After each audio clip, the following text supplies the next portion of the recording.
perbezaan di antara tembakan-tembakan berunsur elemen cahaya yang dibuat oleh Bobo Boy? Jom kita lihat. Tembakan cahaya. Kita mula dengan tahap pertama iaitu Bobo Boy cahaya. Terdapat beberapa jenis tembakan yang boleh dibuat oleh Bobo Boy cahaya sama ada menggunakan jari jemarinya ataupun matanya. Pertama sekali dia menumpukan elemen cahaya ke jari jemarinya dan sekaligus melepaskannya sebagai tembakan cahaya.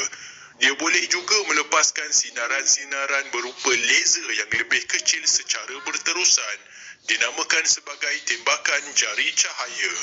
Selain itu, terdapat juga letupan cahaya yang menyilaukan pandangan mata pihak lawan dan juga tolakan cahaya yang menyebabkan musuh sukar untuk bangkit. Akan tetapi, tembakan terkuat Bobo Boy cahaya dibuat melalui matanya sebagai tembakan optikal. Malah, kapasiti sinaran cahaya dari matanya boleh dipertingkatkan lagi sebagai tembakan optikal maksima.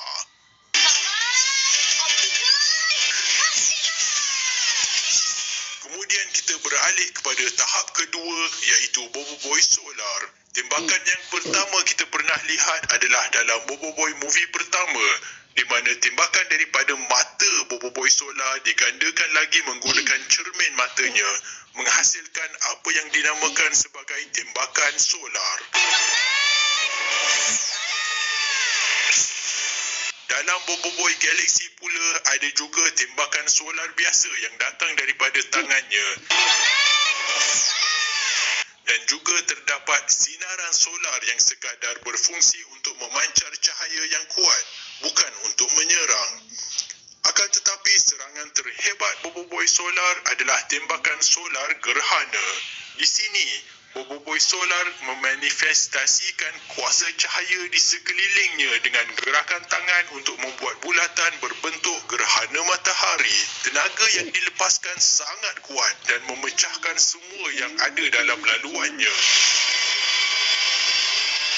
Kemudian teknik ini boleh dipertingkatkan lagi dengan tembakan solar gerhana berganda. Di sini terdapat dua lapisan gerhana matahari.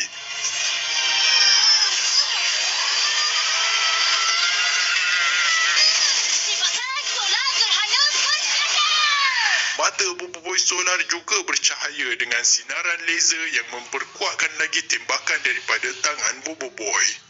Kemudian kita beralih kepada tahap ketiga iaitu gamma. Sayangnya Bobo Boy belum mencapai tahap ini, akan tetapi kita pernah melihat retaka menggunakan tembakan gamma yang dilepaskan daripada tangannya ke arah angkasa. Retaka gamma juga ada melepaskan tembakan yang lebih kecil daripada tangannya yang sudah pun cukup kuat untuk membuat kesemua Bobo Boy di sekelilingnya terpelanting ke belakang. Bagaimana pula dengan tiga fusion elemen cahaya iaitu Supra, Sori dan Sopan? Jom kita tengok satu-satu tembakan-tembakan terhebat mereka. Bermula dengan Bobo Boy Supra. Gabungan Bobo Boy solar dan halilintar ini mampu merealisasikan pusat-pusat tenaga yang berputar yang mana setiap satu daripadanya boleh melepaskan tembakan masing-masing sama ada secara bergilir-gilir dan bertubi-tubi ataupun secara serentak sekaligus.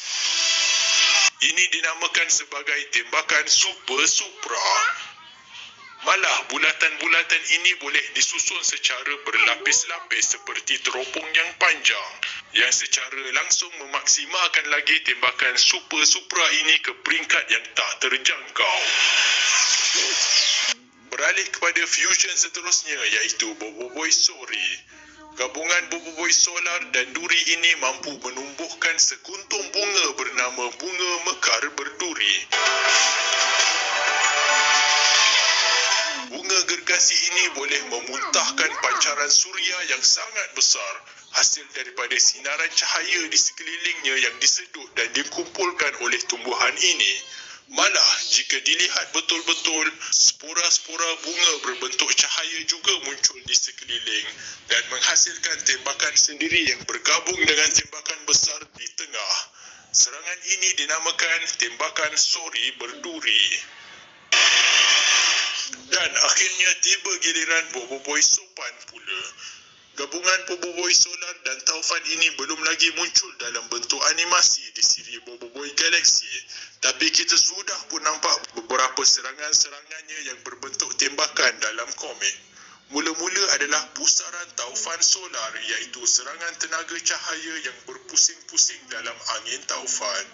Kemudian Boboi sopan menghasilkan beberapa keris tenaga yang berterbangan ke sana sini dan berakhir dengan letupan cahaya yang meletupkan segalanya dalam bentuk bola angin yang sangat besar. Melalui video ini kita dapat simpulkan bahawa elemen cahaya ini merupakan antara elemen Boboi yang terkuat dan tembakan-tembakannya selalu digunakan sebagai serangan akhir untuk mengalahkan musuh yang kuat. Vargoba, Urara, Retaka, Alpha Tumbuso, semuanya tewas kepada tembakan-tembakan daripada elemen cahaya sama ada dalam tahap kedua solar ataupun dalam bentuk fusion dengan elemen lain.